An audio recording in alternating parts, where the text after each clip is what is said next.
Hello everyone and welcome back to this channel, and today I'm going to walk you through how to do Bank of America balance transfer. Now, to do a Bank of America balance transfer, the first thing you must do is check eligibility. You have to log into your Bank of America account online or via the app.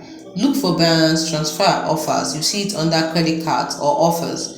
Then you have to ensure your card has an available credit limit and qualifies for the transfer.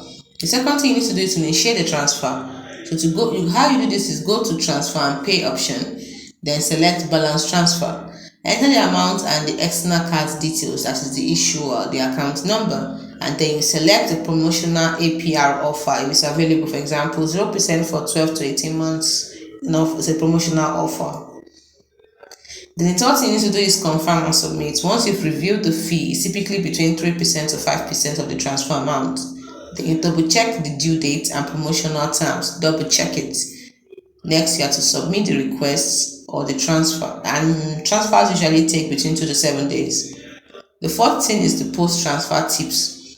I'm giving the post-transfer tips here. Pay on time to keep the promotional rates. Avoid new purchases on the card until the balance is paid off. And set up auto-pay to avoid missed payments. Here are some keynotes. Fees vary, so please check Bank of America's latest terms. And not all cards qualify, so we confirm your eligibility first.